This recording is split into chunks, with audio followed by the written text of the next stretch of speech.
स्वागत है आपका विनोद अग्निहोत्री जी नई परख के मंच पर एक बार फिर।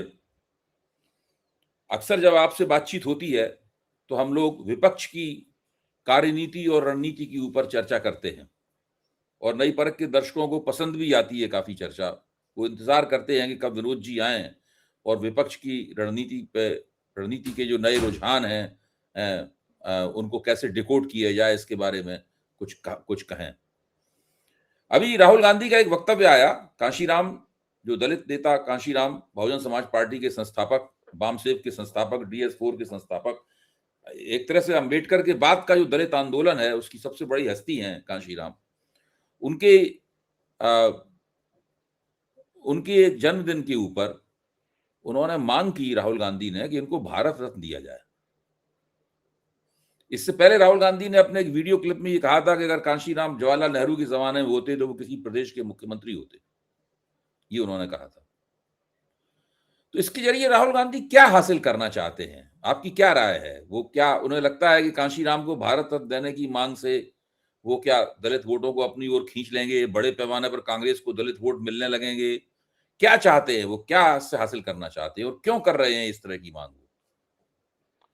नहीं, आप सही कह रहे हैं। देखिए, राहुल गांधी की मंशा क्या है इस पर मैं आऊंगा, लेकिन पहले मेरा एक सवाल है कि कांशीराम जी को क्यों नहीं मिलना चाहिए भारत रत्न? जब कर्पूरी ठाकुर जी को मिल सकता है, चौधरी चरण सिंह को मिल सकता है, स्वामीनाथन को मिल सकता है, और तमाम सारे, राजीव गांधी को मिल सकता है, अटल बिहारी वाजपेयी को मिल सकता है, तो कांशीराम जी को क्यों नहीं मिलना चाहिए? ये मेरा एक प्रश्न है। और आपने खुद अभी अपने संबोधन में कहा कि डॉक्टर अंबेडकर के बाद दलित आक्रामक, जो दलित एग्रेशन की जो पॉलिटिक्स है या जो मूवमेंट है, उसको अगर किसी ने आगे बढ़ाया तो कांशीराम जी ने आगे बढ़ाया। ठीक है, जगजीवन राम जी बहुत बड़ा नाम थे, लेकिन वो संसदीय राजनीति के बड़ा नाम थे। जो सड़क की राजनीति, जो जमीन की राजनीति है, जो संघर्ष की राजनीति है, उसमें कांशीराम जी का नाम सबसे पहले लिया जाना चाहिए। क्योंकि मैंने एक पत्रकार के रूप में उनको शुरुआती दौर में, जब वो बहुजन समाज पार्टी बनी थी, DS4 और वामसेव का विलय होने के बाद, तब से मैं उनको कवर कर रहा था। और जब उनको कोई मतलब पूछता नहीं था मीडिया में, उस समय का जो मुख्य धारा का मीडिया था, टेलीविजन तो थे नहीं, दूरदर्शन था, बाकी अखबार थे, अखबारों में भी उनकी विज्ञप्तियां वगैरह, खबरें वगैरह या तो फेंक दी जाती थी कूड़ेदान में, या बहुत जगह छोटी सी मिलती थी कहीं अंदर किसी पन्ने पर, सिंगल कॉलम। उस समय मैं उनको कवर करता था। फिर मैं पश्चिमी उत्तर प्रदेश में रहा, तो वहां मैंने उनकी तमाम मीटिंगें, तमाम रैलियां कवर की, उनके कई इंटरव्यूज मैंने किए। तो उनके अंदर जो एक वैचारिक दृढ़ता थी और जो अपने उद्देश्य के प्रति निष्ठा थी, वो अद्भुत थी। और मायावती जी ने अगर अपनी जो सत्ता की राजनीति के अंदर जो असरवाहिता बार बार सामने आई, वो न की होती और कांशीराम जी के मिशन को आगे बढ़ाया होता, तो शायद आज बहुजन समाज पार्टी का एक भविष्य ही दूसरा होता। तो अब मैं इसको विस्तार में से नहीं जाऊंगा कि विषय अपना राहुल गांधी है, लेकिन मेरा खाली है कि उनको क्यों नहीं मिलना चाहिए। और कायदे से तो राहुल गांधी जी अब डिमांड कर रहे हैं, जब यूपीए सरकार थी तभी ये उनकी सरकार को करना चाहिए था। चलिए, तब नहीं किया, आप डिमांड कर रहे हैं, अच्छी बात है, मांग की उन्होंने। अब मैं इसके राजनीतिक पहलू पर आता हूँ। देखिए, कांग्रेस अपने को रिविजिट कर रही है अपने पुराने जनाधार की तरफ, खासकर उत्तर भारत में। उत्तर प्रदेश, बिहार, मध्य प्रदेश, राजस्थान, ये जो राज्य हैं, छत्तीसगढ़ हो गया, हरियाणा ले लीजिए, उत्तराखंड ले लीजिए, इन राज्यों में जहां कांग्रेस या तो सत्ता से बाहर है या बिल्कुल है नहीं, जैसे राजस्थान में, मध्य प्रदेश में और हरियाणा में, उत्तराखंड में, आज भी कांग्रेस बीजेपी के मुकाबले नंबर 2 की पार्टी है। लेकिन उत्तर प्रदेश में बिल्कुल सफाया है उसका, बिहार में बिल्कुल बहुत कमजोरी स्थिति में है, झारखंड में वो जूनियर पार्टनर है। और ये वो राज्य है जहां लंबे समय तक कांग्रेस ने हुकूमत की है। और उसका उस वक्त जो जनाधार था, उसमें 3 मुख्य रूप से सामाजिक घटक थे। ब्राह्मण, आप मोटा मोटा सवर्ण के लीजिए, सवर्णों में ब्राह्मण उसका नेतृत्व करते थे। दूसरा, तो मुसलमान,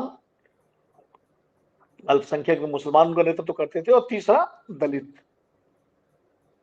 ये कांग्रेस का कॉम्बिनेशन था, सामाजिक समीकरण था, जिससे कांग्रेस लगातार सत्ता में रहती थी।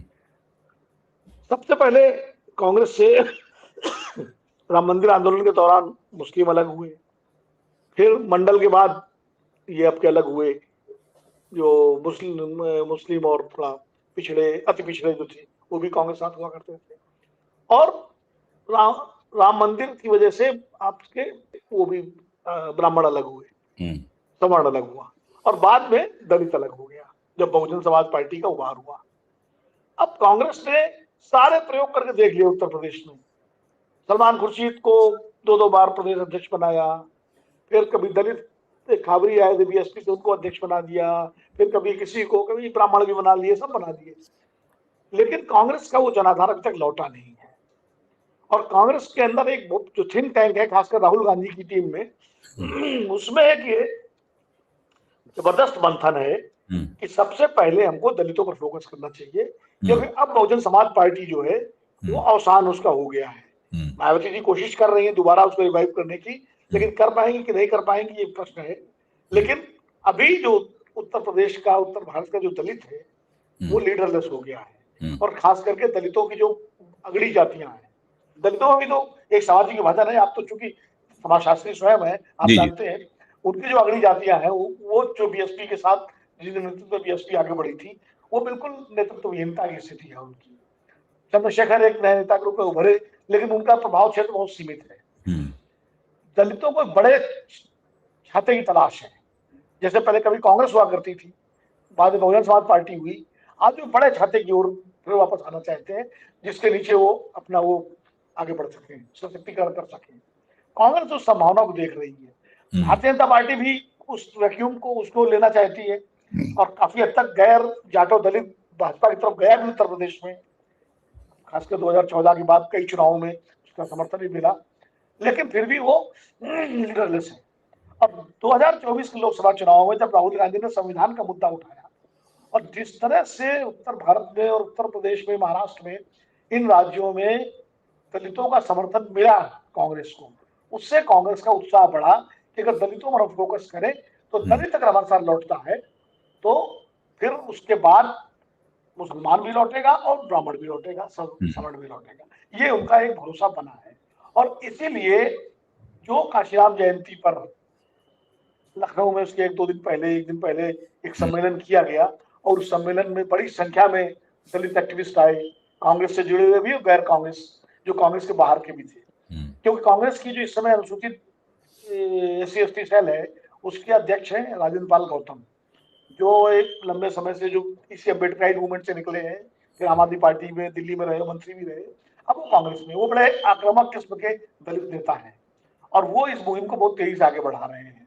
उन्होंने लखनऊ बड़ा जोरदार भाषण भी दिया था। तो राहुल गांधी को समझ में आ गया है कि काशीराम जी डॉक्टर अम्बेडकर के बाद सबसे बड़े दलित आइकन और सोशल जस्टिस के लीडर हैं, माने जाते हैं। अगर उनको कांग्रेस अपने फोल्ड में ले लेगी, उनके प्रति सम्मान जाहिर करेगी, तो दलितों का, तो राहुल जी को ये समझ में आ गया है कि काशीराम जी जो है वो दलितों के सबसे बड़े आइकॉन है अम्बेडकर के बाद, और जगजीवन राम के बाद आप मान लीजिए, तो उनको अगर वो कांग्रेस अपना लेती है अपने साथ, तो दलितों का बड़ा जो बहुसंख्यक समाज है वो कांग्रेस की तरफ उत्तर प्रदेश में आ सकता है, मायावती को छोड़ करके।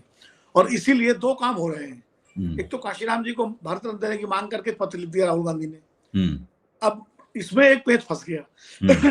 पेच ये फंस गया कि अब सरकार, अगर मोदी सरकार अगर उनको भारत रत्न देना भी चाहती, अब देना उसके लिए मुश्किल हो गया, क्योंकि देने का मतलब राहुल गांधी की बात मान लेना है, तो उसका श्रेय राहुल गांधी को जाएगा। और अगर नहीं देती है तो कांग्रेस और राहुल गांधी कहेंगे देखिए हमने तो मांग की, ये काशीराम जी को का सम्मान नहीं करना चाहते हैं। तो इस तरह से ये एक बड़ा दांव कांग्रेस पार्टी ने, राहुल गांधी ने चला है भारतीय जनता पार्टी और मोदी सरकार को एक तरह से सब बचाव की मुद्रा में ला दिया, क्योंकि भारत रत्न देने में मोदी सरकार बहुत उदार है। जहां भी उनको लगता है कि कोई राजनीतिक लाभ हो सकता है पार्टी को, कोई नया अलायंस बन सकता है, तो भारत रत्न दे देते हैं। चौधरी सिंह को अचानक दे दिया, कर्पूरी ठाकुर को अचानक दे दिया, नीतीश कुमार को लाना था अपने साथ, जयंत को लाना था, चौधरी सिंह को दे दिया। ऐसे ही अगर वो मायावती के साथ कोई अंडरस्टैंडिंग करते तो शायद काशीराम जी को दे देते, और कोई अंडरस्टैंडिंग हो भी सकती थी, क्योंकि भारतीय जनता पार्टी से उनकी अंडरस्टैंडिंग 3 बार तो हो ही चुकी है, ओपन हो चुकी है। अब वो गुंजाइश जो है राहुल गांधी ने डिमांड करके वो गुंजाइश खत्म कर दी। अब मायावती जी भी अगर मांग करती हैं तो भी मानना जाएगा कि पहले तो राहुल गांधी ने मांग की थी, इसलिए ये एक दांव कांग्रेस पार्टी ने खेल दिया है। मेरी बात हुई इस मामले में, राजेंद्र पाल गौतम से भी बात हुई, और भी जो कांग्रेस पार्टी के जो इस दलित राजनीति के जो आर्किटेक्ट हैं कुछ लोग, उनसे मेरी बात हुई डिटेल में। उन्होंने कहा देखिए अब हम अपने उस जनाधार को फोकस कर रहे हैं और खाली यही नहीं रुकेंगे। 20 सूत्री कार्यक्रम के दौरान जिस इमरजेंसी पर सबसे ज्यादा हमला भारतीय जनता पार्टी और एनडीए के घटक करते हैं, बीजेपी करती है, और जिसको संविधान हत्या दिवस भी घोषित किया, बोले उस इमरजेंसी के दौरान 20 सूत्री कार्यक्रम के तहत अनुसूचित जाति और जनजाति के लिए जितने काम किए गए उस सरकार के द्वारा, इंदिरा गांधी की सरकार के द्वारा, वो सब हम दलितों के बीच में और एसटी और एससी के बीच में ले जाएंगे और उनको बताएंगे कि कैसे आप लोगों को सशक्त किया गया उस दौर में।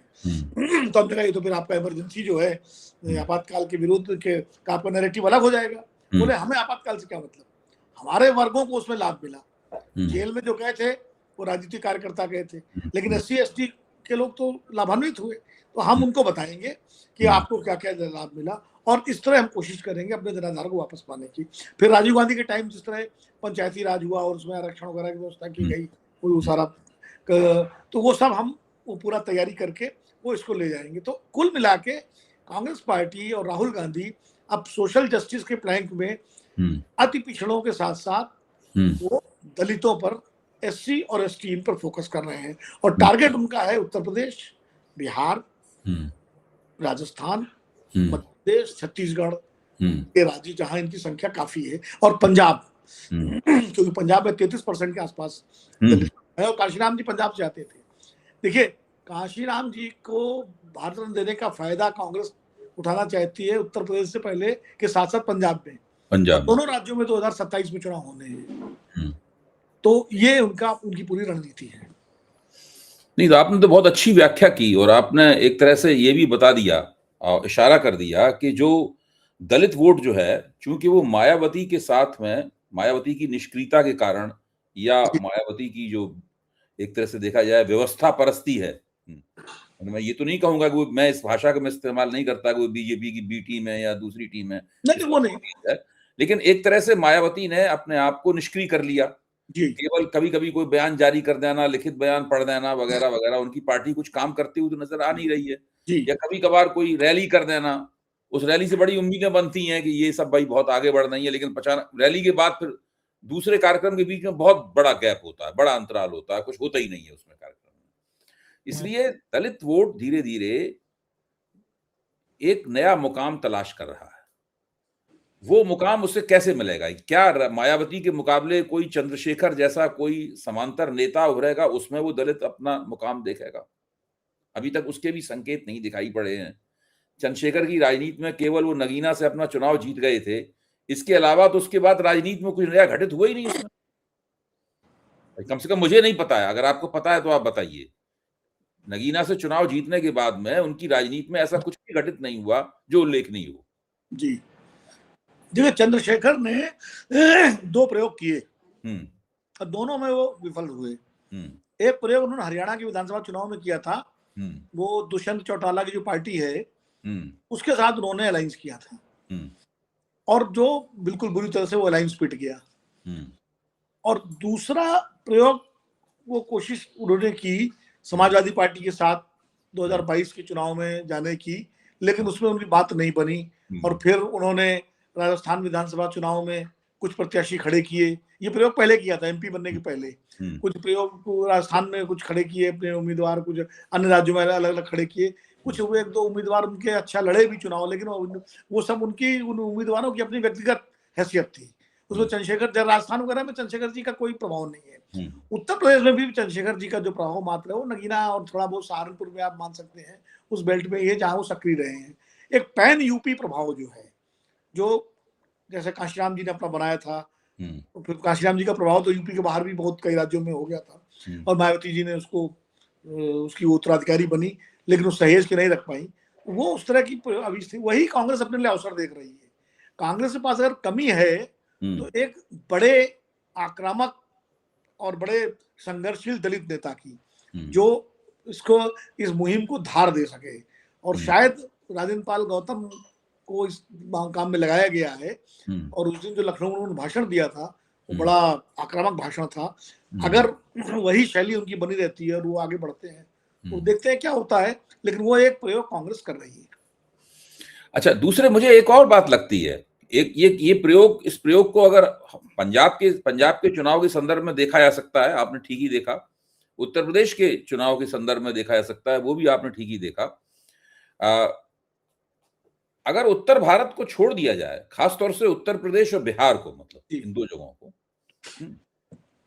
बिहार में दलित वोट जो है, दलितों के जो दूसरे नेता हैं उनके, रामविलास पासवान के परिवार के साथ गया पासवान वोट, माझी के साथ माझी वोट गया, वगैरह वगैरह। तो दलित वोट जो बिहार का था वो इन लोगों के जरिए एनडीए में चला गया, एनडीए के साथ ज्यादातर वोट जुड़ गया उनका इन लोगों के जरिए।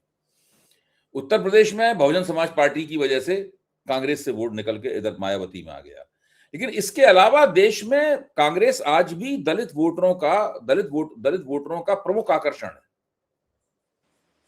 आज भी उत्तर प्रदेश और बिहार को अगर छोड़ दिया जाए तो दलित वोटरों की पहली पसंद अगर किसी पार्टी की है तो वो कांग्रेस ही है। चाहे दक्षिण भारत हो, चाहे और कहीं हो, कांग्रेस के साथ दलित वोट रहते हैं आमतौर पर। हरियाणा में है, दूसरी जगहों पर राजस्थान में है। तो कांग्रेस का चैलेंज यही है कि अगर वो, जहां पर दलित वोट उसके हाथ से निकल गया है दो बड़े राज्यों में, अगर वहां दलित वोट दोबारा उसके साथ जुड़ सके कांग्रेस के साथ में है, और वो उत्तर प्रदेश में वो ओपनिंग देख रही है। पंजाब में तो उसने एक दलित सिख को उन्होंने मुख्यमंत्री तक बनाया था कांग्रेस ने, चन्नी को मुख्यमंत्री भी बनाया था, वो भी प्रयोग उसका सफल नहीं हुआ, उसके कारण दूसरे हैं। तो राहुल गांधी की ये जो राजनीति है, राहुल गांधी का जो सोशल जस्टिस के ऊपर जो फोकस है, जो कि जातिगत जनगणना के नारे के साथ शुरू हुआ, संविधान भाजपा बदल देगी और आरक्षण छीन लेगी, यहां से होता हुआ अब वो कांशीराम को भारत रत्न देने के मुकाम तक आ गया है। इसकी एक, वैसे दूसरे मतदाताओं में एक प्रतिक्रिया भी होती है। उस प्रतिक्रिया में उसकी मेरी एक जिज्ञासा है आपसे पूछने की। वो प्रतिक्रिया ये है कि जैसे उत्तर प्रदेश का जो ब्राह्मण मतदाता है वो भी कांग्रेस की तरफ एक संभावनापूर्ण निगाहों से देखता है। मैं ये नहीं कह रहा हूं कि कांग्रेस में जाने की तैयारी कर रहा है, ये सब कुछ नहीं है। अभी तो बीजेपी का अभी तक वोटर है, वो नाराज है, लेकिन बीजेपी का वोटर है। लेकिन उसका एक हिस्सा जो है वो कांग्रेस को कांग्रेस में एक संभावना देखता है जी। जब कांग्रेस बहुत ज्यादा राहुल गांधी के नेतृत्व में ओबीसी पे फोकस देती है, दलित के ऊपर बहुत ज्यादा फोकस देती है, तो उसको लगता है कि भाई इनके साथ हमारी जो है कोई ज्यादा पट नहीं पाएगी। तो बीजेपी से नाराज होने के बावजूद भी अंततः फिर सब वो बीजेपी में ही चले जाते हैं सारे के सारे, और उसका एक छोटा हिस्सा भी नहीं टूट पाता। तो ये जो राहुल गांधी की इस नीति की जो प्रतिक्रिया होती है, इस प्रतिक्रिया से कांग्रेस अपने एक संभावित मतदाता मंडल जो भाजपा से नाराज हो गए उसके पास आ सकता है, उसको अपने साथ लाने से वंचित रह जाती है। आपका इस बारे में क्या कहना? देखिए, राहुल गांधी इस बात को लेके बिल्कुल उनका पक्का ये समझ विकसित हो गई है कि जो सवर्ण मतदाता है उत्तर प्रदेश का, खासकर ब्राह्मण, वो अकेले कांग्रेस के साथ नहीं आएगा। बिल्कुल इसको लेकर वो पक्का उनकी समझ है। उनका मानना है कि ब्राह्मण अभी तभी आ सकता है जब कांग्रेस के साथ दलित और मुस्लिम आ जाएंगे, तब आएंगे, क्योंकि ब्राह्मण वर्ग ऐसा वर्ग है जो हमेशा सत्ता के साथ रहा है। जब कांग्रेस सत्ता की पार्टी थी तो कांग्रेस साथ रहा, जब बीजेपी सत्ता की पार्टी बनी तो बीजेपी के साथ है। बीच में उत्तर प्रदेश में मायावती की सत्ता आती दिखी तो मायावती के साथ 2007 में चला गया था। तो जिस दिन ब्राह्मणों को ये लगेगा कि कांग्रेस लौट रही है, उसको दलित झंडा लगाते हुए कांग्रेस का मुसलमान दिखाई पड़ जाएंगे, तो वो अपने आप स्वाभाविक रूप से उसका बड़ा हिस्सा कांग्रेस की तरफ लौट आएगा। ये कांग्रेस की एक धारणा बन गई है। उनका मानना है कि हम कितना ब्राह्मण अध्यक्ष बना लें, ब्राह्मणों को हम आगे बढ़ा लें, सब कर लें, लेकिन अकेले में वो नहीं आएंगे। और ये काफी हद तक अभय जी मेरा भी अनुभव है और सच्चाई भी है। और एक समाजशास्त्री के रूप में आप भी इस बात को, इसका विश्लेषण करते रहे हैं। जी जी। तो इसलिए उनका फोकस अब ये है कि सबसे पहले, अच्छा, जो ओबीसी की पॉलिटिक्स है उसमें उन्होंने दो हिस्से रखे हैं, एक पिछड़ा वर्ग, एक अति पिछड़ा वर्ग। पिछड़ा वर्ग की जो जातियां हैं, यादव, कुर्मी, गुजर, जाट, जो किसान जातियां हैं, वो मान के चलती है कांग्रेस ये उसकी स्वाभाविक मतदाता नहीं है। ये स्वाभाविक रूप से एक जमाने में लोकदल के मतदाता होते थे, चौधरी चरण के जमाने में, और उसमें अब वो क्षेत्रीय पार्टियों के साथ हैं, कहीं समाजवादी पार्टी के साथ हैं, तो कहीं आरजेडी के साथ है वहाँ, और कहीं नीतीश कुमार की पार्टी के साथ, और कहीं बीजेपी के साथ। वो ये मान के कांग्रेस में ये बात है, पिछड़ों में जो अति पिछड़ा है, जो छोटी जातियां हैं, एमबीसी ईबीसी जो है, वो कांग्रेस का पहले भी वोटर था जब कांग्रेस सत्तारूढ़ पार्टी थी, और वो दलितों के साथ उसकी एक स्वाभाविक साझेदारी होती है। मनरेगा वर्कर वो है, मजदूरी वो करता है, खेतों में काम दलितों के साथ मिलकर वो करता है, छोटे छोटे जो शिल्प कला काम है, बढ़ई, कुम्हार, नाई, ये कोई ये सब जो सब्जी लगाना, ये सब काम वो करता है, वो दलितों के साथ कांग्रेस के साथ आ सकता है, क्योंकि उसके गांव में 2 घर, 4 घर, 5 घर हैं, बहुसंख्या में कहीं नहीं है, लेकिन वो सब मिला करके एक प्रभावशाली वर्ग बनता है। इसलिए आप देखिए कि राहुल गांधी के उसके 2 हिस्से हैं। एक तो है काशीराम जी को भारत रत्न दीजिए, एस को वो करिए। दूसरा अति पिछड़ों के लिए जो है घोषणा पत्र उन्होंने जारी किया था बिहार में, उनको विशेष संरक्षण, SC/ST एक्ट की तरह उनको भी संरक्षण दिया जाए, ये भी एक डिमांड। तो ये कांग्रेस चाहती है कि दलित, आदिवासी और ये अति पिछड़ा जो ये मिला के एक कॉम्बिनेशन बने, और इसमें मुसलमान जुड़े, और उसके बाद फिर दूसरे जो अपर कास्ट के जो सामान्य वर्ग के लोग हैं वो आए। तो ये एक उनका वो है। और दूसरा क्या है कि राहुल गांधी इस बात को समझ चुके हैं कि भारतीय जनता पार्टी का अगर मुकाबला करना है, अब नारे चाहे जो ये है क्या कहते हैं, ये मुद्दे जो भाई राष्ट्रीय मुद्दे जो हैं, महंगाई, बेरोजगारी, ये सब अपनी जगह हैं, किसानों के मुद्दे, लेकिन एक सामाजिक समीकरण जब तक पार्टी के हक में नहीं बनेगा तब तक इन कोई फर्क पड़ता नहीं है। किसान आंदोलन के बाद भी भारतीय जनता पार्टी पश्चिमी उत्तर प्रदेश, हरियाणा में चुनाव जीत जाती है। अब तो 2022 में उत्तर प्रदेश में जीत जाती है, और उसके बाद 24 में हरियाणा विधानसभा जीत जाती है, जबकि सारा किसान आंदोलन जो है इसी बेल्ट में हुआ। पंजाब में कांग्रेस हार जाती है। तो उनको लगता है कि ठीक है, ये मुद्दे उठाए जाने चाहिए, वर्गों के मुद्दे, लेकिन जब लोग वोट करते हैं तो वर्ग के रूप में वोट न करके वो जाति के रूप में वोट करते हैं। हाँ, कम्युनिस्ट पार्टी की यही दिक्कत रही है, कम्युनिस्ट आंदोलन की दिक्कत रही है, कोई जाति और वर्ग के द्वंद्व को नहीं सुलझा पाया, इसलिए उसका कोई सामाजिक आधार नहीं बन पाया। आप तो जानती हैं, आपने बहुत किताबें भी लिखी हैं इस पर। कांग्रेस इस बात को समझ रही है कि उसको अपना सामाजिक आधार मजबूत करना है, और वो सामाजिक आधार इसी तरह मजबूत हो सकता है। बाकी आप जो कॉस्मेटिक इश्यूज हैं, जो बड़े ब्रॉडर इश्यूज जिनको हम लोग कहते हैं, जिन पर देश की राजनीति को एजेंडा बनाया जाता है, राजनीति का एजेंडा, उन पर कांग्रेस बोलती रहेगी, राहुल गांधी बोलते रहेंगे, वो इंडो यूएस ट्रेड डील पर भी बोलेंगे, वो जबस्टिन फाइल पे भी बोलेंगे, उस पर भी बोलेंगे, लेकिन उनको मालूम है इस पर वोट नहीं मिलना। वोट किस पे मिलना है? वोट मिलना है सामाजिक वर्गों को एक गोलबंदी बना के उनको करके। तो इस तरह से कांग्रेस, राहुल गांधी की जो टीम है वो ये काम कर रही है इस पर। हालांकि कांग्रेस के तमाम कई नेता इन सब चीजों से बहुत असहज भी हैं, राहुल गांधी की टीम के इस प्रयोग से, क्योंकि उनको लगता है कि क्योंकि ज्यादातर जो नेता, पुराने नेता जो हैं, वो उस पुरानी कांग्रेस के जमाने के हैं, जो एक सामान्य वर्ग की जनरल कास्ट का जिसका वर्चस्व था जिस पार्टी पर, और अभी भी उनकी सोच वही है। उनको लगता है राहुल गांधी कांग्रेस की मूल सोच से हट करके ये दूसरी सोच में जा रहे हैं, जिससे पार्टी का नुकसान होगा। लेकिन राहुल गांधी कांग्रेस को री इन्वेंट करके उसका पूरा, कहते हैं ना कि एक बिल्कुल अलग धरातल पर ले जाना चाहते हैं पार्टी को। तो एक तरफ तो उसका पुराना जो सामाजिक आधार है वो लौटाना है, दूसरा उसका पूरा क्या कहते हैं, वैचारिक स्वरूप ही बदलना है। अब जो 1990 में राहुल गांधी के पिताजी पार्लियामेंट में मंडल आयोग का विरोध कर रहे थे, आज उन्हीं के बेटे राहुल गांधी जो है, राजीव गांधी के बेटे, वो सब जाति जनगणना की बात कर रहे हैं, वो पिछड़ों को 90% की हिस्सेदारी की बात कर रहे हैं, वो सारी बात कर रहे हैं। तो ये एक पैराडाइम शिफ्ट पूरा कांग्रेस में हुआ है, और राहुल गांधी की टीम इस काम में लगी हुई है।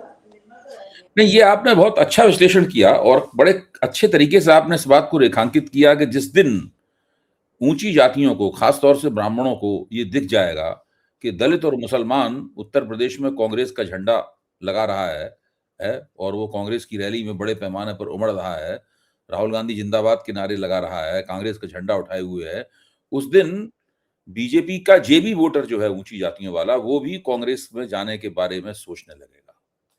और इसलिए राहुल गांधी के इस रणनीति को हम लोग 2 चरणों की रणनीति के रूप में भी देख सकते हैं। पहला चरण ये है कि अति पिछड़ों को और दलितों के एक हिस्से को अपने साथ जोड़ो।